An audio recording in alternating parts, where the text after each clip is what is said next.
Hello ค่ะအားလုံးပဲမင်္ဂလာပါဒီ vlog လေးကတော့စုတို့ယခုလက်ရှိ N4 ရုံထဲမှာပြုလုပ်နေတဲ့ပွဲစည်းကိုတွားရောက်လည်ပတ်ခဲ့တဲ့ vlog လေးပဲဖြစ်ပါတယ်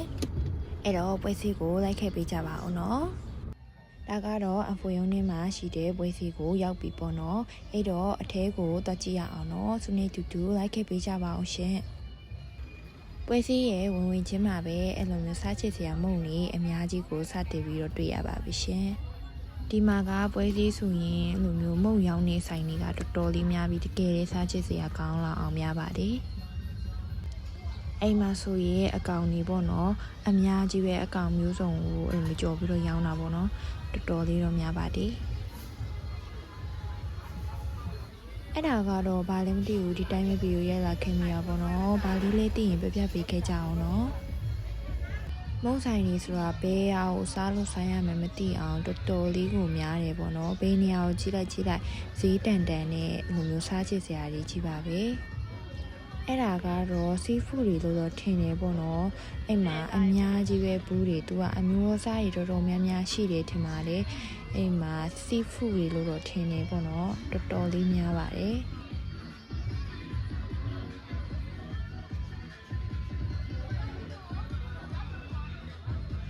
ဒါကတော့ပွဲစည်းတိုင်းမှာအမြဲတမ်းတွေ့ရတဲ့မုံလာလာလေးတွေဖြစ်ပါတယ်။ဈေးလေးကလည်း10 ဘတ်ဆိုတော့မစိုးဘူးပေါ့နော်စားရတာလေ။အဲ့တော့အခုကတော့ကလေးတွေအတွက်ဖန်တီးထားတဲ့ကစားကွင်းနေရာကိုတွားရောက်ကြည့်ရှုကြမယ်နော်။လိုက်ခဲ့ပေးပါအောင်ရှင်။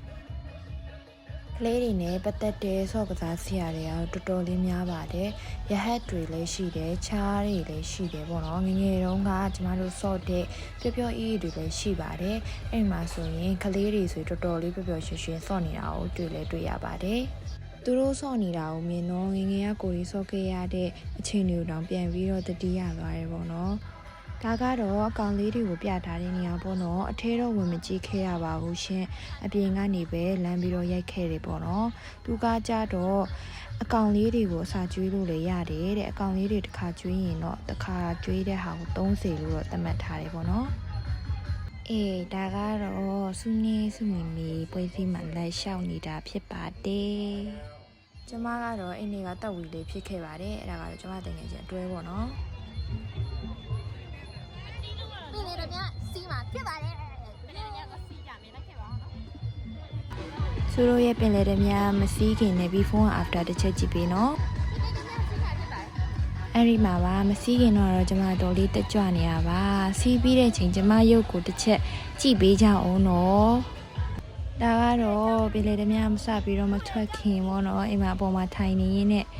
စကားတွေပြောပြီးတော့ဗီဒီယိုလည်းရိုက်နိုင်ခဲ့သေးတယ်ပေါ့နော်ပင်လယ်ဓမြကတယောက်ကို90ပဲပေးရတယ်ပေါ့နော်90နေတန်အောင်လည်းတကယ်လွယ်ပေးပါတယ်ဒါကတော့စပြီးတော့သူထွက်ပြီပေါ့နော်အဲ့တော့ before and after ကိုတစ်ချက်ကြည့်ပေးပါအောင်နော်အဲ့မှာပါဒါအစဆိုတော့ကျွန်မဖုန်းကင်ပြီးတော့လေဗီဒီယိုရိုက်နိုင်သေးတယ်အော်ရာကလည်းအတန်ကနည်းနည်းလေးတိုးသေးရေပေါ့နော်ချက်ပြီးတော့ကြည့်ပေးပါအောင်နော်တကယ်ကျန်းတဲ့အချိန်တွေတုန်းကတော့ဗီဒီယိုမရိုက်လိုက်နိုင်ဘူးပေါ့နော်ဖုန်းလေးလွတ်ကြမှာသိုးတာရေအော်နေရရေမျက်လုံးကြီးမိတ်ထားရရေကြောင့်ဘာမှမလုပ်လိုက်နိုင်ပါဘူး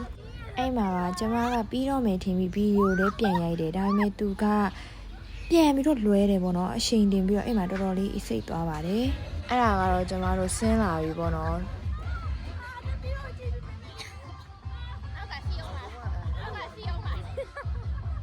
အဲ့မှာကျမနေစင်းလာတော့အရင်မသိတာဘူးပြီးကြတော့အဲ့လိုပုံစံပဲဖြစ်သွားတော့ပေါ့နော်တအားကိုမူးသွားတယ်စားလဲစားထားတော့လေဒါကတော့သူ့ရဲ့ပင်လယ်ဓမြစီးရဲ့ honest review ဖြစ်ပါတယ်ပင်လယ်ဓမြစီးရင်အဲ့လိုပဲကျမတို့အန်ချင်ပါလေကျမအန်ချင်နေပါခုရန်ကုန်မှာစီးရပါမှမပြောဒီမှာတော်တော်ဆင်မပြေပါဘူးအဲ့မှာပါမွေရာတွေလည်းရတယ်ပေါ့နော်အဝတ်စားတွေလည်းရတယ်တော်တော်လေးတော့စုံပါတယ်ပွဲစည်းတွေကလေဒါကတော့ကျမတငယ်ချင်းတယောက်ပင်လယ်ဓမြစီးတာကိုပြောလို့မဆုံးသေးဘူးပေါ့နော်ဒါကတော့မျက်မှန်ဆိုင်ပေါ့နော်ဈေးလေးလည်းမစိုးပါဘူးရှင်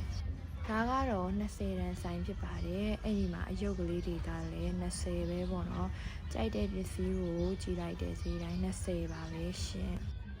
မင်္ဂလေးသုံးပစ္စည်းတော်တော်လေးစုံစုံလင်လင်ရှိပါတယ်ကလစ်လေးတွေရောအယုတ်လေးတွေရောတကယ်လို့ချင်းစရာလေးတွေကြီးပဲပေါ့နော်20ဆိုတော့လည်းဘာပဲဖြစ်ဖြစ်တော်တော်လေးတန်ပါတယ်ပြီးတော့အဲ့ဒီမှာမင်္ဂလေးတွေခေါင်းမှာပတ်တဲ့ခေါင်းဆောင်လေးတွေလည်းရှိပါတယ် ပွဲစည်းကတော်တော်လေးစီလို့တွားရောက်လက်ပတ်ကြဖို့စုကအကြံပေးပါတယ်နော်အဲ့ဒီမှာလူတွေအများများလို့ပါလဲဆိုပြီးတော့ကြည့်လိုက်တာလက်ဝှေ့ထိုးပွဲပေါ့နော်အဲ့မှာကောင်းမလေးတွေရောကောင်လေးတွေရောလက်ဝှေ့ထိုးပွဲလုပ်နေတာကိုလည်းတွေ့ခဲ့ရပါတယ်ရှင်ဒါကတော့အဲ့ဒီပွဲနားမှာရောင်းတဲ့ coffee truck လေးဖြစ်ပါတယ်ရှင်